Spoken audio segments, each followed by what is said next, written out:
You survived the betrayal. Not gracefully, not without falling apart, not without nights where pain was so physical that you couldn't tell the difference between grief and illness. But you survived it. And now you're here, asking the question that nobody around you seems to be asking for you. How do I actually heal from this? Not how do I get over it? Not how do I move on from this? Not how do I pretend that it did not happen, or how do I find someone new to fill the silence with something louder? How do I actually genuinely heal from what it has done to me? That is what this video and part 3 of the Betrayal series is all about. And I'm not going to insult you with a list of things to do. I'm not going to tell you the truth about what healing from betrayal actually looks like, because it looks like nothing what you have been told. Let us start with knowing what healing is not, because most of what you have been told about healing from betrayal is wrong. Healing is not forgetting. You will not wake up one day and not remember what happened to you. The memory of the betrayal will always exist. What changes is not the memory. It is the power that memory has over you. And right now, it controls your mornings, your sleep, your ability to be present in a conversation, your ability to trust your own judgment, frankly, your entire day. Healing is the slow process of taking that control back, not erasing the memory, but taking back the control. Healing is not forgiving on someone else's timeline. The pressure to forgive quickly, to be the bigger person, to just let it go, to not let them take up any more of your mental space, is one of the most damaging things a person who has been betrayed can experience. Forgiveness is not a decision that you make once. It is a process that happens in its own time, and it cannot be rushed by someone else's comfort with your pain. Healing is not finding someone new. A new relationship built on an unhealed foundation will carry every crack of the old one into it. The work has to happen inside you first, not because you're broken, but because you deserve to enter your next chapter as a whole person rather than a wounded one, desperately searching for someone to make the wound feel smaller. And healing is absolutely not pretending to be fine. The version of you that smiles at work and laughs at the right moments and assures everyone that you're doing much better, that version is not healing. That version is performing. And performing takes energy you do not have right now. Energy that should be going toward the actual work of putting yourself back together. So what does real healing actually look like? Well, it looks like this.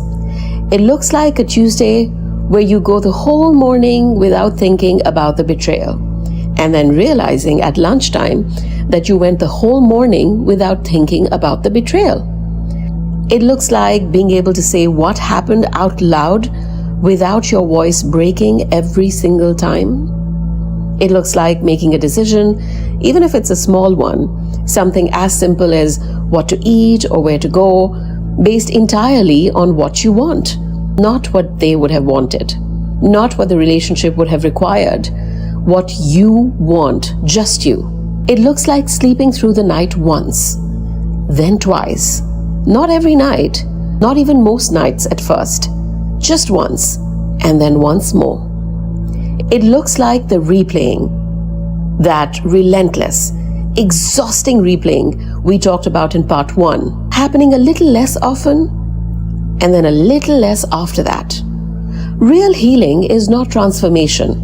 It's a series of almost invisible shifts, so small that you barely notice them happening until one day you look back and realize you're standing somewhere completely different from where you started. Let me give you something real to work with. The first thing, and I mean the absolute first thing before anything else, is to stop demanding answers from someone who has already shown you that they're not capable of giving you honest ones. The person who cheated on you cannot give you the closure that you're looking for. Not because they do not owe it to you, they do, but because the version of the truth they will give you has already been filtered through their own guilt, their own self-preservation, their own need to believe that they're not as bad as what they did. The answers you get will never be enough. Because the real answer, the one your soul is actually looking for, is not why they did it to you. It is, can I trust my own reality again? And that answer does not come from them. It comes from you, through the work of rebuilding your relationship with your own instincts. And the second thing is to find one person who does not need you to be fine. Not someone who will tell you that you deserve better. Not someone who will make it about their anger on your behalf. But just that one person who will sit with you in the reality of what you are feeling without trying to fix it, or rush it, or redirect it. One person who can hear you say, I'm not okay today, without immediately trying to make you okay. That person, whoever they are, is one of your most important healing resources right now. And the third thing is to start rebuilding a relationship with your own body. Your body has been in a crisis mode for weeks. It has been flooded with stress hormones, deprived of sleep, running on adrenaline and grief. It needs something gentle. Not a transformation, not a fitness routine, but something gentle. A walk outside, 10 minutes of sitting in the sun, a warm shower taken slowly without rushing, lighting your favorite candle, reading a couple of chapters of that book that's been lying on your nightstand for so many weeks. You know, your body has carried you through this, and it deserves to be treated with the same compassion you would give someone who had just survived something difficult, because you did just survive something very difficult. And the fourth and the last thing, possibly the most important, is to start letting yourself want things again. Betrayal steals your sense of future. It makes the idea of wanting anything, a new relationship, a new dream, a new version of your life, feel dangerous. Because wanting things requires hope. And hope after betrayal feels terrifying, like something that will only be taken from you again. But wanting things is not weakness. It is recovery. It is the first sign that the part of you that was shut down by the betrayal is beginning to come back online. You are allowed to want things again. You are allowed to hope again.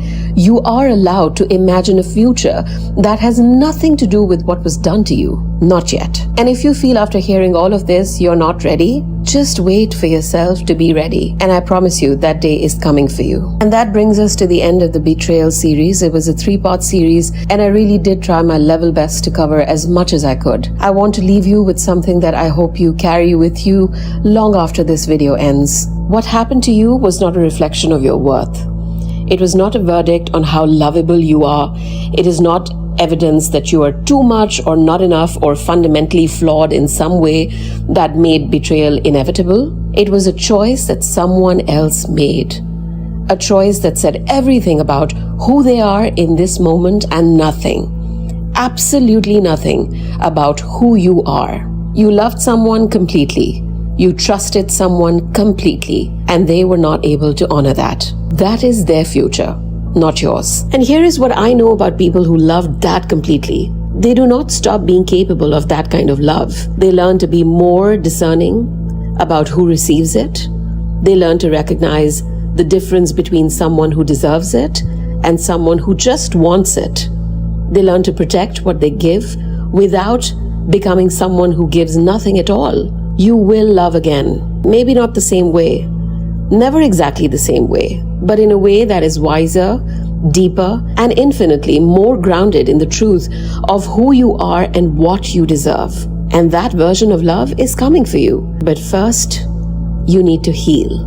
Not from them, not to show them what they lost, not to become someone better than who you were when they knew you. Heal for yourself, for the version of you that existed before the betrayal and deserves to exist again, whole, trusting, and at peace. If this series helped you, if even one video made you feel less alone, I want you to share it with someone who needs it right now. Someone you know who's carrying this quietly. Someone who has not told anyone what they're going through, but who you know is going through it. Because sometimes the most healing thing a person can receive is a video that tells them exactly what to do. I see you. What you're feeling is real, and you're going to be okay. Leave a comment below and tell me, what is the one thing from this series that hit home for you the most? I read every single one of your messages. Thank you for being here, and I will see you guys in the next one.